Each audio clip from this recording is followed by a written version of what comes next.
Welcome to the Lara Jane Layton Show. This podcast is for you, the person who keeps putting others first. Your self-talk has held you back. You no longer need to take a second seat. Let's explore ways to overcome self-doubt. You can silence that inner bully voice and achieve your full potential. Here's your host, Lara Jane. Hey friend, it's your host, Lara Jane, and we did have a power outage while recording this episode. So the second half audio is not quite as clear, but the content's amazing. You're going to love it. Hello, listener. I am so excited. I have a new best friend with me, and his name is George. And George is an author, and he is going to talk to us about believing in ourselves. What I keep trying to preach over and over, we need to believe in ourselves. And this is one more voice to help support you in that. And once you do, it's going to take you wherever you choose to go. So, George, your contact information, all the ways to get a hold of you are in the show notes already for our listener. So let's just get started with this. Help me believe in myself. How do you get that muscle so strong that it just is natural? First of all, thank you so much for having me. I'm super excited to be here. That is one powerful question. And that's a powerful question that I've asked myself for so long. And the answer was always this. I had to believe something much, much bigger than me, that I was here for a purpose, that I was here to change lives. I just didn't know what it looked like yet, but I've always believed that. So every time that I was up against something, some obstacle or some struggle, that's what I was holding on to. It's tough now, I know, and I get it and I can feel it, but I know there's something better, more powerful and more meaningful after I get past this hump on the road. You know, having meaning makes it so it's so easy to wake up and get up the next day. Like when you don't feel like your life has purpose, you kind of pull the covers over your head and go, I don't want to get up. But as soon as that vibrance of, I have a real purpose in life and it's not just to make money, it changes that. I used to hate getting up Monday through Friday, and I'd get up really well on the weekends. And now it's just all the time. I love getting up. I love my days with all these podcast guests that have so much wisdom. So tell us a little bit about your book. Well, my book, I published it in 2021 during the pandemic. And when that feeling just came over me, because it was like this feeling, it's time to write the book. And I'm like, whoa, wait a minute. What do you mean it's time to write the book? We're right in the middle of a pandemic. This almost doesn't make any sense. But the feeling stood there, even more warmer. And I knew that I was being called to write that book. And I started the process of writing the book. It took me about 3 to 6 months to finish the book. And I was actually going to call it American Inventor because I'm also an inventor. I invented a batting machine for baseball and softball, which I also talk about in the book. But then I heard this most powerful, sweetest whisper. And this was not the first time I've ever heard this voice. And it said, answer the call. And it got my attention. And I was on the phone with my publishing company about to finalize the title of American Inventor. And then I hear it a second time, answer the call. And then I said it out loud, answer the call. My publishing company said, what is that? That's the name of the book. Where did you get that from? It was just whispered to me. And they said, yes, we're scrapping American Inventor and we're calling it Answer the Call. And that's what we went with, Answer the Call. So that's a meaningful title for me because a couple of weeks later, the meaning came to me. And the meaning of Answer the Call is about finding your gifts, your talents, and pursuing your life's purpose. That's what Answer the Call means. And I don't take credit for that title because that title was given to me. It was whispered to me and it was also engraved in my heart. Yeah, it's so powerful that you followed it. I know that many of us get those whispers and we kind of like push them aside and self-doubt. And I did for years. like, you need to be doing this. And it's like, no, that's scary. This one brings money. So it's like, how many times do we have to hear the call before we answer? And does the call quit ringing if we don't pick it up? Because, in our phone system, it eventually goes to voicemail and to La La Land.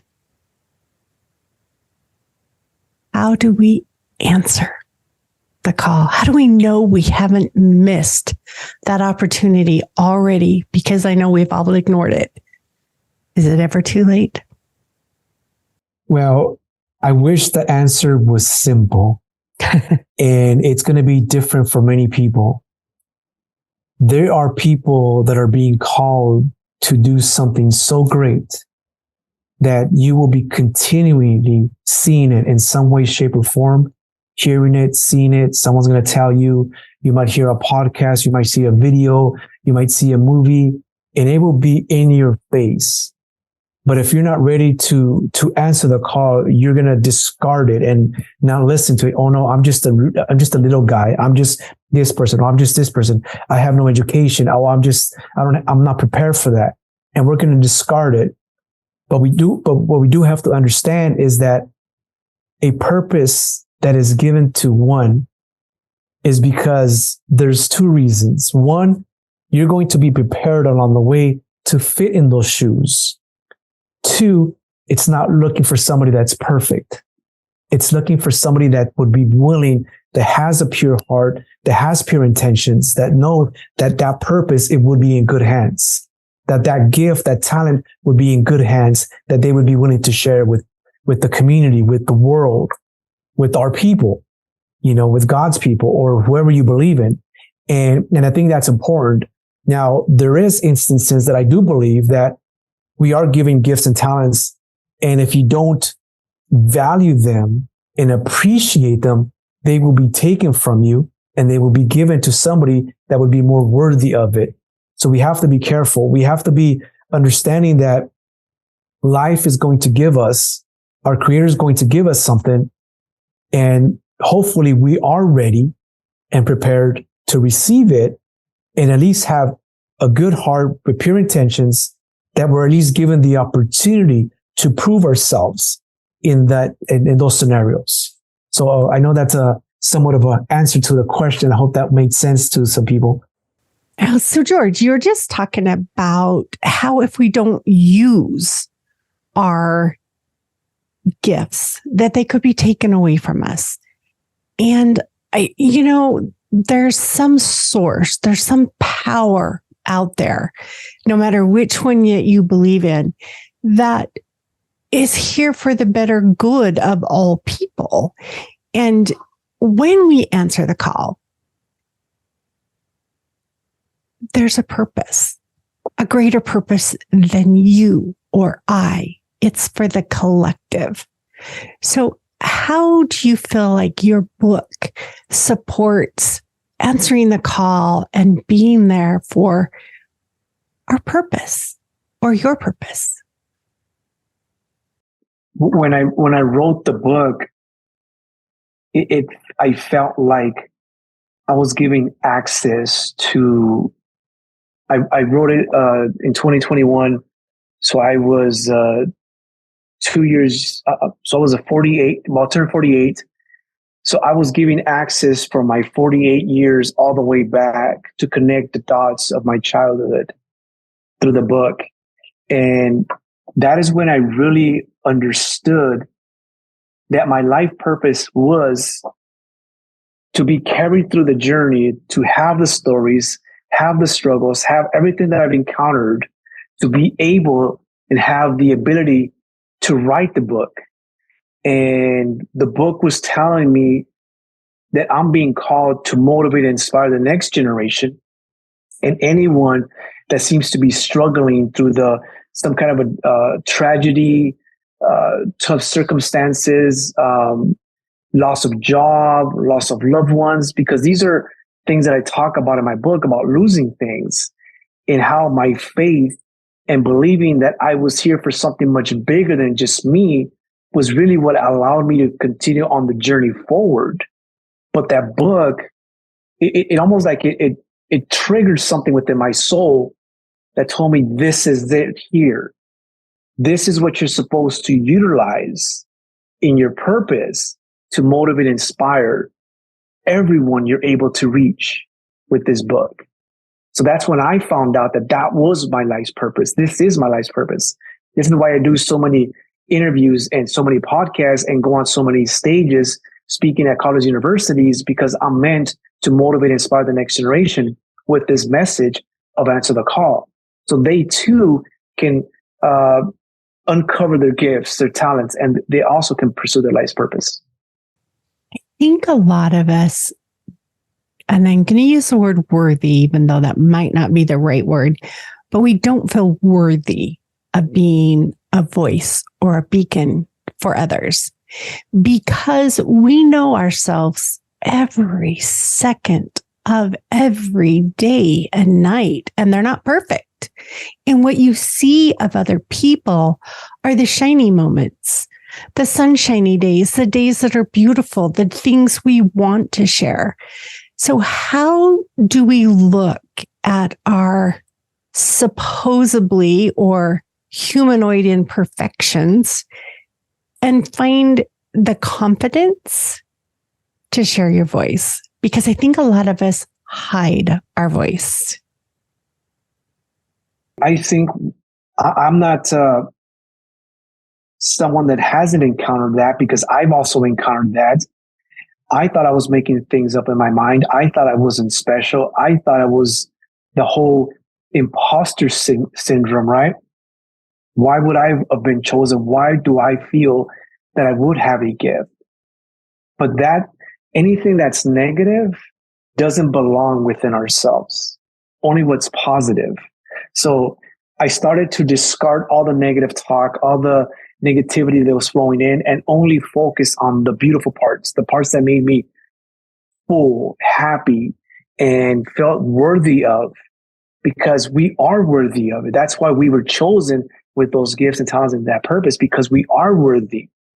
And because our purpose is not looking for perfection. It's looking for something that's authentic, somebody that's pure intentions and good giving. That's what it's looking for. And once it finds it, it attaches itself to it, and it won't let us go until we fulfill it. It's almost when a child would to tell you, I don't love you, and then you hold on to them because you know that they don't mean what they say. And then finally they hug you back and they say, I'm just kidding. I do love you with all my heart, and I'm sorry for saying that. So we have to hold on to it just like it holds on to us and not let go of it. Because if it chose you for a reason. That's because you are worthy of it. And it chose me because I am also worthy of it. And sometimes we don't believe that, but we have to believe.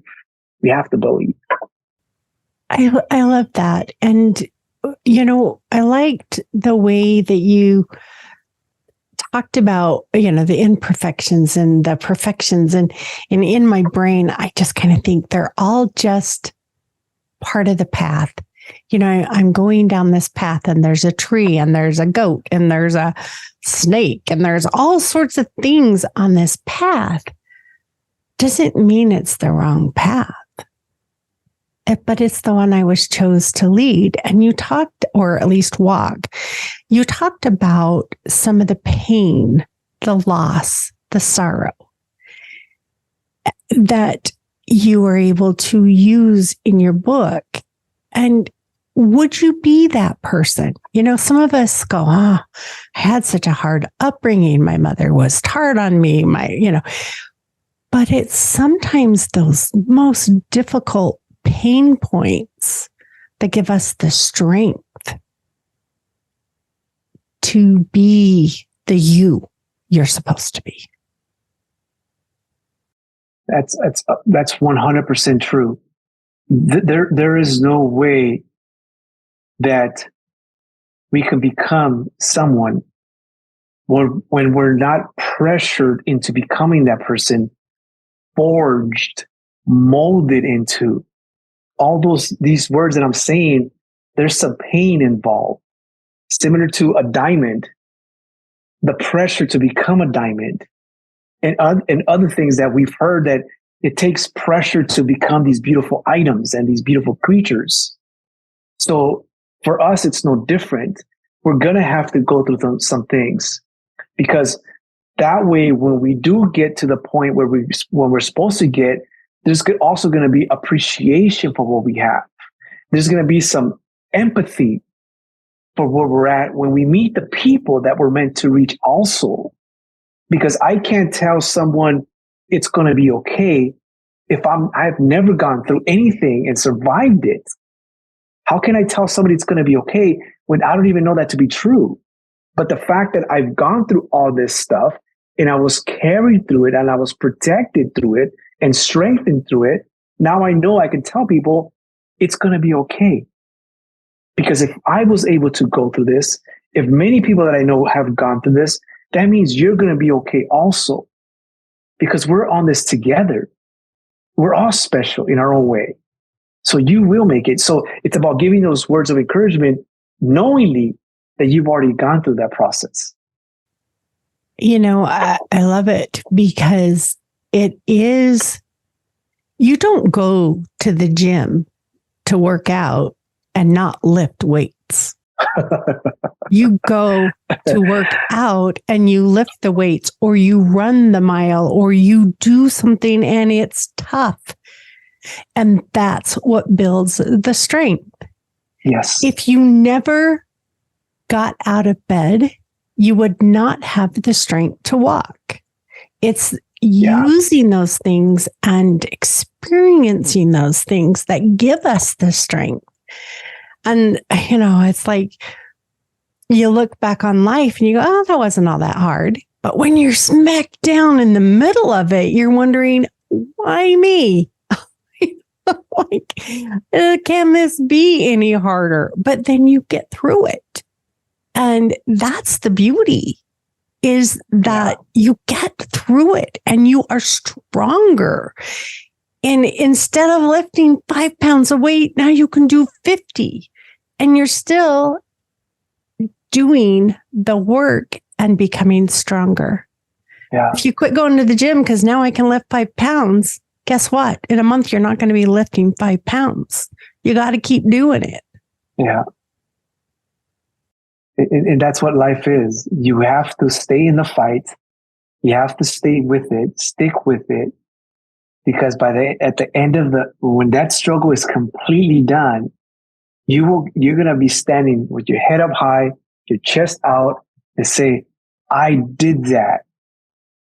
I empowered myself through that. And that is one amazing feeling. Because every time I've gone through something, I've always come out the other side with a title, a different title. Mm-hmm.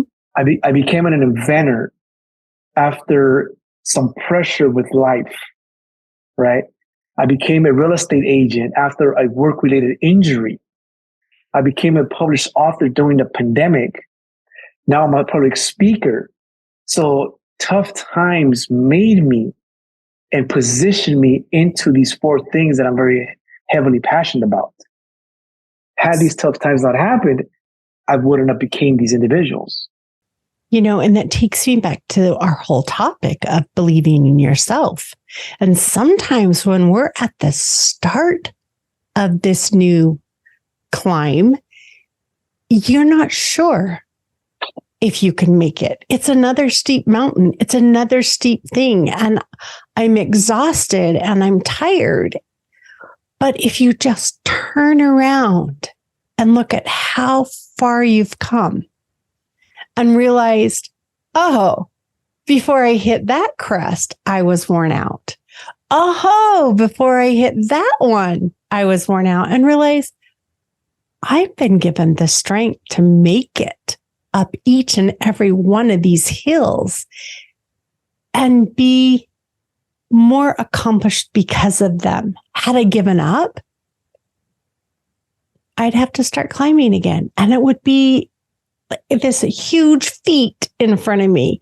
So I love that believing in yourself and looking back and reflecting on your life and realizing you are so strong.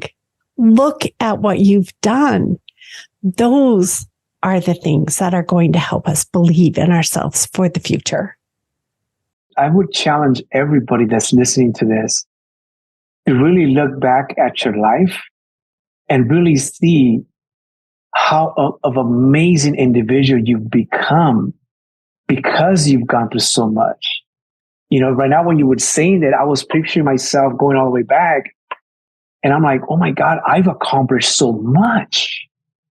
Looking back, that's telling me that I'm going to accomplish so much in the future.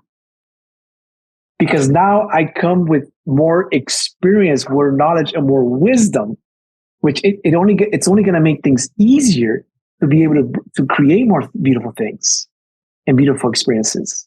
Well, and it may not be easier. It may be a steeper climb, but now you have more strength that Correct. You can keep giving that same amount of effort. Sometimes we are the monkey in the eagle world, and we're trying to be the eagle, and we can't get away from the trees, and we look at the eagle and how absolutely stunning and beautiful he is, and the way he swoops down and catches his food and can even go in the water and get it. And you look at this eagle and go, why am I stuck in the tree? You have got to find your own beauty. Not everybody can be the eagle. Not everybody can be the fish. Not everybody can be the mouse. You have to take the gifts you were given and appreciate being the monkey in the tree and enjoying the things that you are capable of doing. You may be able to base jump, but you're not going to be flying. So there's things that our purpose is limited, but that doesn't make us useless. And I think so many people look at what other people are and wondering why they don't have those same things. And guess what? That job's already taken. You have your unique purpose. And until we tune into that purpose, you kind of just keep going through the motions of wondering why you're not the eagle or the salmon or the whatever. So it's really believing in yourself. You need to reflect and find out, hey, what am I? What am I good at? And how can I help other people with my given abilities? Exactly. We're all special in our own unique way. And we have to believe that. We have to believe that. Yeah, I feel bad when, I don't. I feel bad that it affects people, but I don't let it hold me down. But social media, we really do just shine. We don't show our bad sides. We don't let people know how hard it was going through X, Y, Z. And I think as we start being more vulnerable and as we share the struggles we've gone through, like you did in your book, that's when people go, oh, it's not easy for everyone. I can do this. You share the struggle and people are more motivated because they know it's a struggle. This is the reason why when I first got into personal development and really inspired to be somebody great, I would read biographies and I would read what people really went through. And when I meet somebody and I'm coaching or training somebody, I always tell them, read people's biographies. Who are you trying to be like? Read their biography and understand that they've gone through some pain too. I know you're going through this now, but everybody goes through something in some way, shape, or form. But it's almost like we're being tested to see how bad we want it. Now, but the moment that you tap into your gift and your talent and you do pursue your life purpose, that will almost prevent you from quitting and stopping because you're doing something that you're meant to do. And it's no longer about self. It's more about, I'm doing this for all of us. I'm doing this for my community. I'm doing this for my family. I'm doing this for the world. And when you put that into play, chances are you're not going to give up. But if we're doing it for self, oh yeah, I'll just do it later. I'll try it again next year, or I'll try it when I feel better. No, we have to do it even though we won't want to do it, even though it's painful sometimes. Because we're trying to break through. If we don't break through, we're never going to have it. We have to break through it. And I think a lot of people, when they encounter pain, they lose belief in themselves because it's painful. But that only means that you're just being tested just that much more.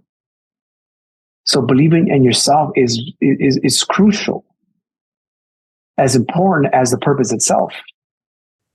Yes, I agree completely. And we need to take a quick break and have a word from our sponsor. But when we come back, I just want to keep hitting into that when you were talking about the pain and how sometimes that holds us back, but it can propel us into the right future. So we'll be right back.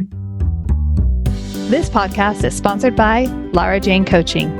You know you're ready to silence your inner bully voice. Let Lara Jane support you with coaching. To schedule an introduction call, go to larajanelayton.com. So, George, I hate pain. I don't like pain.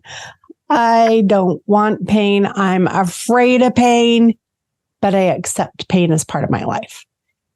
I don't willingly go forward to be in pain, but it happens every day, whether it's an emotional pain or I stubbed my toe and it's a physical pain. But I do know, and I can reflect on my life and the times when I felt like I was going through the most pain, when I didn't know if I was going to come back out on the other side, those are the times that made me the strongest. Those are the times I look back at and go, thank you, because I now know I can do it. So I loved the story about the pain and the reflection and just acknowledging that I don't want it. I just want to get healthier and stronger and happier, pain-free. But I don't know anybody that's been able to do that. So I will accept it. The reason I share the stories in my book that I do is because some of the most painful moments have really made me appreciate life, has made me appreciate my family, and it has made me appreciate the gifts and opportunities that God has given me. And being able to be alive today is a blessing in itself because I've gone through so much. Any one of those things could have taken me out. But because my purpose is so greater, they didn't have authority over me. Because my purpose will be done regardless of what's thrown at me in life. So there's only a lesson to any painful experience that comes my way. It's just a lesson. And the sooner that I can accept that and the sooner I can pick up that lesson, the sooner the pain removes itself.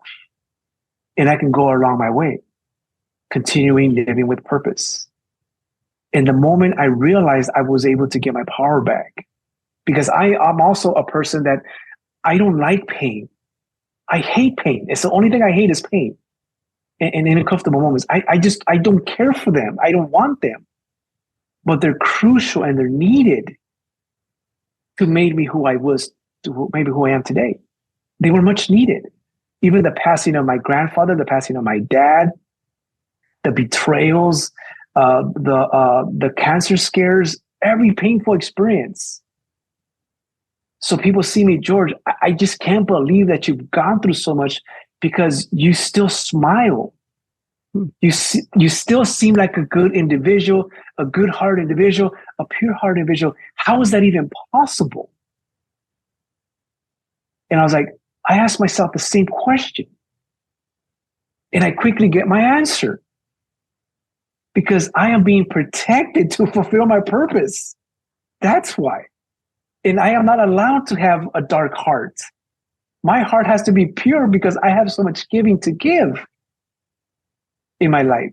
You know, that's beautiful, because without the pain, I don't know who I would be.